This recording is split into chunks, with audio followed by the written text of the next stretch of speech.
Ah bah Thomas Pesquet, il a décollé finalement. Ouh, l'espace, waouh, c'est fascinant. T'aimes pas Thomas Pesquet? Je m'en fous surtout de Thomas Pesquet. Qu'est-ce que vous avez tous avec Thomas Pesquet? Thomas Pesquet, il va se présenter à la présidentielle, Thomas Pesquet? C'est vrai que c'est un peu Space Hidalgo, mais quand même c'est sympa dans l'espace. Je suis sûr qu'il est de droite.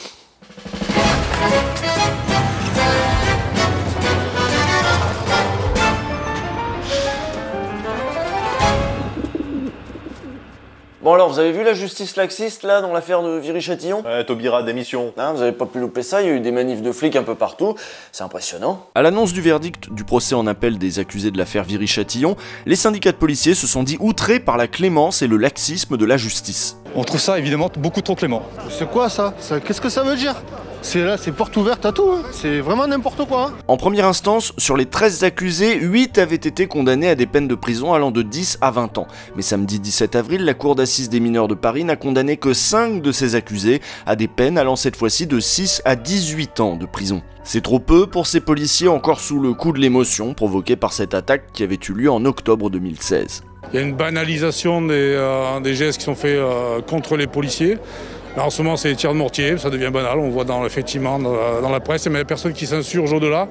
Ça s'insurge quand même pas mal hein, pour les tirs de mortier. Hein. Au moindre feu d'artifice en banlieue, t'as un déplacement de Darmanin, les plateaux de télé en feu, etc. quoi. Oui, mais c'est vrai que sur l'attaque de Viry-Châtillon, on a affaire à quelque chose de particulièrement choquant. Ah oui, là c'est pas 20 jours d'ITT pour un ongle cassé, là on est sur un truc vraiment grave. Petit retour sur les faits, nous sommes en 2016, entre Grigny-la-Grande-Borne et Viry-Châtillon, et sur ce carrefour, des policiers sont en garde statique. Cet après-midi-là, les forces de l'ordre protègent cette caméra de surveillance.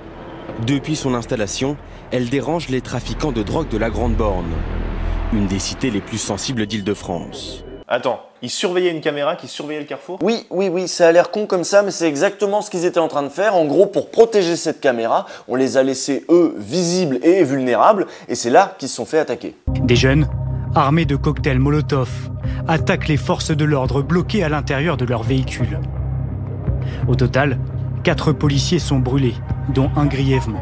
À l'époque, c'est un gros choc pour les policiers, ils enchaînent les manifestations et l'enquête a à peine démarré qu'ils demandent déjà des sanctions exemplaires. Pour l'heure, les assaillants sont toujours en fuite. L'un des policiers victimes de l'attaque a été placé en coma artificiel et son pronostic vital est engagé. En 2016, le ministre de l'Intérieur, c'était Bernard Cazeneuve, hein, tu te souviens? Tu te souviens de la merde que j'étais, moi, sous Hollande? Mais que tu m'as connu et qu'on était tous, hein, tous les Français. Moi, j'étais une épave. Je me souviens, ouais, il y avait Cazeneuve et il s'était rendu sur place avec le Premier ministre. Oui, attention, trigger warning, Premier ministre de l'époque. Manuel Valls, qui était Premier ministre à l'époque et connu en tant qu'élu dans l'Essonne, dit qu'il n'y a pas de territoire de non-droit, mais des territoires difficiles dans la République. Quand on s'attaque à des policiers et qu'on veut tuer donc des policiers, ou tuer des flics, mais on s'en prend à ce qu'ils représentent, c'est-à-dire l'autorité de l'État. Il n'y a pas de zone de non-droit. Et il promet que les auteurs de cette attaque seront traqués et traduits en justice. On a trouvé ça dans un podcast du Parisien qui revient pendant 20 minutes sur l'affaire avec un journaliste de l'Essonne. Hein, si vous voulez le déroulé des événements, vous pouvez écouter ça, c'est très bien fait. Et dans cet extrait, on voit bien à quel point les politiques ont mis la pression tout de suite sur la justice et sur les enquêteurs. Bernard Cazeneuve, ministre de l'Intérieur à ce moment-là, condamne ces faits et promet des sanctions lourdes contre les auteurs de cette attaque. Alors l'enquête, elle est difficile, très difficile, parce qu'à la Grande Borne, personne ne parle. Et les rares qui vont parler vont se faire soit menacés, soit carrément tabassés. Voilà, et on comprend hein, ceux qui n'ont pas voulu parler, parce que c'est pas des rigolos, hein, les gars, en face. Hein. La bande de la S, c'est des gars qui ont essayé de cramer des flics, c'est pas le petit dealer en bas de chez toi. Bref, bon an mal an, 13 personnes vont finalement être traduites en justice sur la base de témoignages et à la suite d'une enquête longue et laborieuse où les preuves matérielles ont fait cruellement défaut aux enquêteurs. Le verdict est rendu en décembre 2019. Le verdict a été rendu sous haute surveillance policière. Jugés à huis clos depuis le 15 octobre, les 8 condamnés ont été reconnus coupables de tentative de meurtre sur personne dépositaire de l'autorité publique. Le parquet avait demandé des peines de 20 ans à 30 ans de réclusion criminelle. Les peines prononcées sont extrêmement faibles par rapport à la qualification retenue. Déjà à l'époque, les flics vont manifester pour contester le verdict, hein, ils vont manifester devant les tribunaux avec leurs syndicats. Et ensuite, le parquet général va faire appel, ce qui nous amène à ce procès de 2021 dans un contexte politique bien différent de celui de 2016. C'est Macron maintenant, ouais, absolument. Ce deuxième procès aboutit à un verdict plus clément, puisque 3 personnes qui avaient été condamnées en 2019 seront cette fois-ci acquittées, et les personnes condamnées à des peines de prison seront condamnées à des peines moins lourdes. Du coup, remanif de flics, hein, re-justice laxiste, justice encore plus laxiste même. Écoutez cet avocat des victimes. Après 2 procès, alors que l'on sait de façon certaine, parce que des images le montrent, qu'il y avait 16 assaillants. On se retrouve avec 5 condamnations simplement. Attends, il y avait 13 accusés, il y a 16 personnes qui ont attaqué la voiture. 16 moins 3, ça veut dire qu'il en manque 3, fallait au minimum condamner les 13 là. Bah oui, mais imagine que sur les 13, il y en ait qui n'étaient pas dans les 16. Tu veux dire qu'il y aurait des vrais innocents?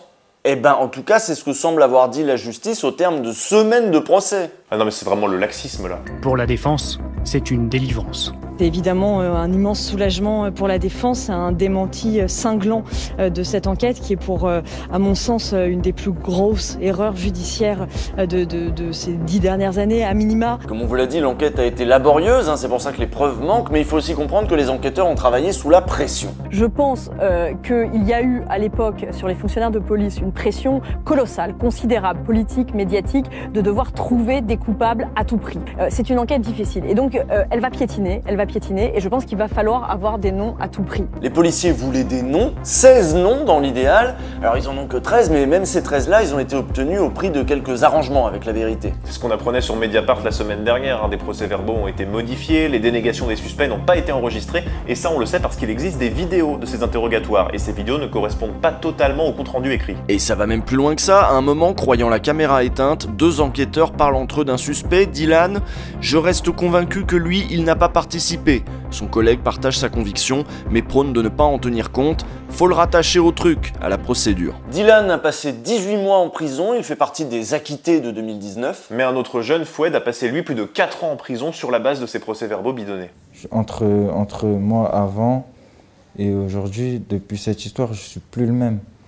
Maintenant, ma famille, eux-mêmes trouvent que voilà, j'ai changé, je peux avoir certains tics, ou voilà, il y a même des bruits qui me sont, voilà, que je peux pas supporter.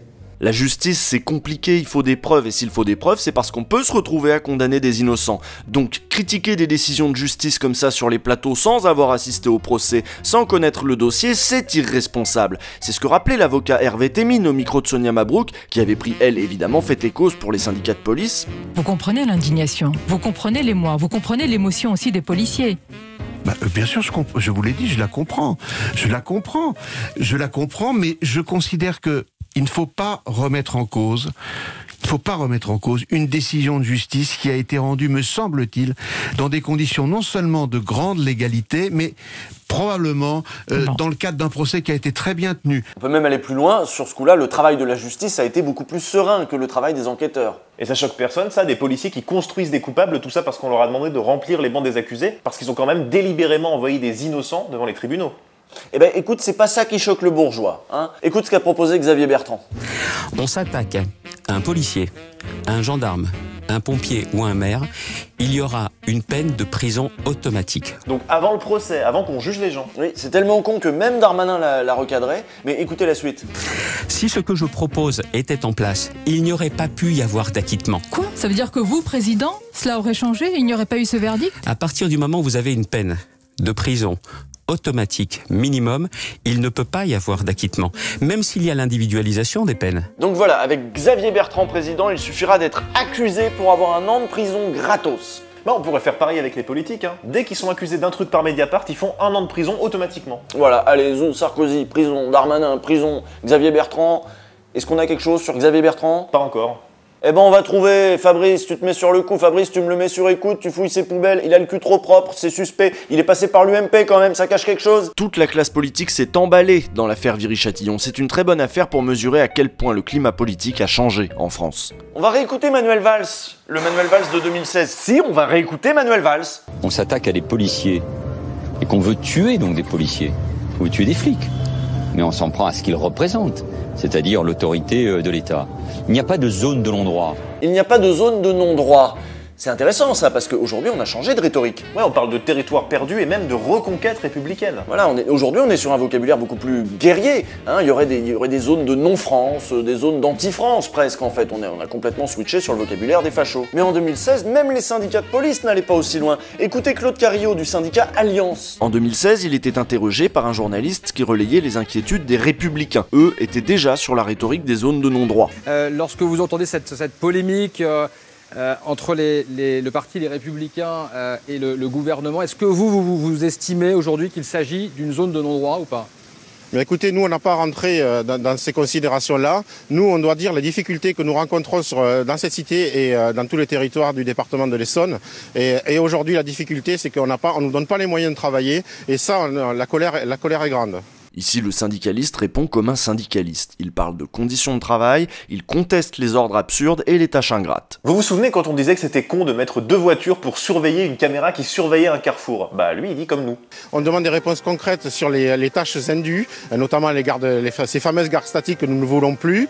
Nous demandons des résultats concrets sur les budgets que nous n'avons plus, qui doivent être alloués à la remise à niveau de sécurisation des commissariats. Le glissement, c'est qu'aujourd'hui, les syndicats de police ne demandent plus seulement des moyens, ils demandent l'impunité, le droit d'étrangler, ils demandent des peines exemplaires pour des accusés contre lesquels on manque pourtant de preuves, et ils peuvent se le permettre parce qu'ils sont soutenus par une classe politique qui s'est droitisée. Les policiers aujourd'hui sont en situation de demander au gouvernement de choisir entre eux et les mouvements contre les violences policières. Et cette classe politique et ces éditocrates sont tout à fait disposés à tout leur accorder. Non mais attends, dans cette affaire quand même, c'est les policiers les victimes, faut pas retourner le truc. Non mais bien sûr, évidemment, les victimes, là c'est les victimes, hein, on va pas prendre fait et cause pour leurs agresseurs. Par contre, et ceux qui ont mené l'enquête n'importe comment, qui ont falsifié des preuves, qui ont envoyé des innocents en détention, ça choque personne?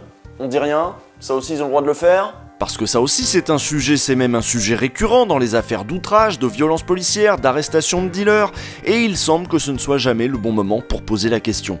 Ces jours-ci, la police est endeuillée par la mort d'une agente administrative à Rambouillet, attaquée au couteau dans un commissariat, et il va peut-être vous paraître malvenu qu'on ose ici interroger tout de même certaines pratiques policières. Est-ce que l'émotion légitime suite à ce type d'attaque doit nous amener à suspendre notre jugement et permettre par exemple à Xavier Bertrand de venir sur LCI nous proposer cette fois-ci des peines de 50 ans, parce que bon, lui il juge que 20-30 ans c'est pas assez, selon Xavier Bertrand il faut 50 ans pour les terroristes. On fait une guerre ou on fait pas une guerre?